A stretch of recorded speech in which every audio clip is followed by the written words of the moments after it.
मैं उन सब से निवेदन करना चाहता हूं, कांग्रेस के साथियों से, विपक्षी इंडियन नेशनल कांग्रेस के अध्यक्ष से और उनके खुद के क्षेत्र लक्ष्मणगढ़ में हमारे इस समाज की, एससी समाज की बच्ची को बैला फुसलाकर धर्मांतरण करवाया जा रहा है, जिसकी वो हिमाकत कर रहे हैं, उसकी हम पूर्ण रूप से निंदा करते हैं। ये राजस्थान पहला प्रदेश है जिसने सख्त से सख्त कानून बनाने का प्रयास किया है, बनाया है, और अब इस कानून का उल्लंघन करने वाले सावधान और सतर्क हो जाएं। किसी भी रूप में इस कानून का उल्लंघन करने की इजाजत नहीं दी।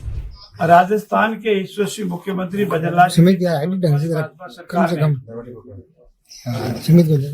हिंदुस्तान के अनेक प्रदेशों द्वारा बनाए गए धर्मांतरण विरोधी कानून संकलन कर, उसकी समीक्षा कर, उसका अध्ययन कर, सबसे सतर्क, सबसे सरल और सबसे जन उपयोगी धर्मांतरण कानून पिछली विधानसभा में पारित किया।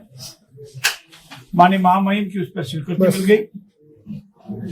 कानूनी प्रक्रिया के अनुसार उसका नोटिफिकेशन हो गया और वो राजस्थान में लागू हो गया। जी तो नीचे रखो। लेकिन कुछ विपक्षी साथी अपनी मानसिक जो उनकी बनी हुई है पुरानी, और इसी वजह से इस अर्ध गलत बयान दे रहे हैं और धर्मांतरण विरोधी कानून के संबंध में जिन शब्दावली का वो प्रयोग कर रहे हैं या आम जन को भड़का रहे हैं, वह पूर्ण रूप से निंदनीय है।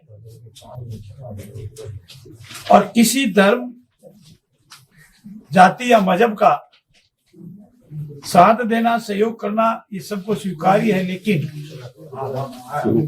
जानबूझ करके लोकतंत्र प्रक्रिया के विरुद्ध जो कानून राजस्थान की विधानसभा ने पारित किया, जिसमें महामहिम की स्वीकृति मिली है, उस कानून के विरुद्ध जिन शब्दावली का प्रयोग कर रहे हैं, उसकी मैं पूर्ण रूप से निंदा करता हूं।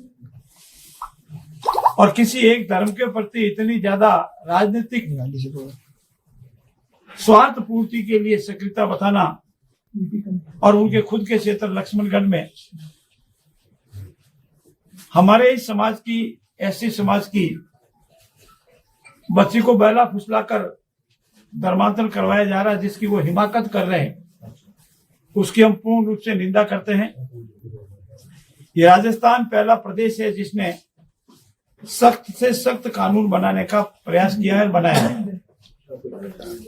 सजा के मामले में हो, जुर्माना लगाने के संबंध में हो, संगठित रूप से अपराध कारित किया जाना हो, अपराध के संबंध में रिपीटेशन का मामला हो, और अंतोन गत्वा नहीं मानने पर संपत्ति जब्त और डेमोलिशन करने तक का सख्त कानून बनाया है।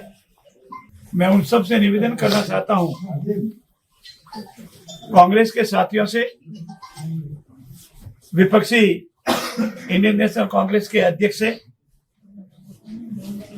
कि ये समाज है, सबका है, हिंदू समाज सबका है। हमारे लिए राजस्थान में सभी धर्म स्वीकार्य है, परंतु किसी एक धर्म को अनावश्यक सहायता देकर के राजनीतिक लाभ लेने का और एक ऐसी बच्ची के साथ जो अन्याय हुआ है उसको संरक्षण देने का जो प्रयास कर रहे हैं, वो पूर्ण रूप से गलत व निंदनीय है। मैं सभी से ये निवेदन करना चाहता हूं, राजस्थान वासियों से, कि अगर जिस किसी ने भी इस कानून का उल्लंघन किया, इस कानून में 5 वर्ष से लगाकर 7 वर्ष से लगाकर आजीवन कारावास तक की सजा है। राजस्थान सरकार इसमें 1% भी नहीं हिचकिचाएगी अपराधियों को उनके अपराध के मुताबिक कानूनी प्रक्रिया अपनाकर सजा दिलाने में। मुझे पूर्ण विश्वास है कि इस संबंध में अब कोई कानून को भंग करने का या कानून को भंग कराने के लिए उत्प्रेरित करने का प्रयास नहीं करेगा। अन्यथा कानून को भंग कराने में जो उत्प्रेरित करता है वो भी उतना ही दोषी है। मैं पुनः यशस्वी मुख्यमंत्री जी का आभार व्यक्त करता हूं कि उनके नेतृत्व वाली सरकार ने इतना सबसे सशक्त कानून, धर्म विरोधी कानून राजस्थान में बनाया, जिसमें महामहिम की स्वीकृति भी प्राप्त हुई है। और अब इस कानून का उल्लंघन करने वाले सावधान और सतर्क हो जाएं।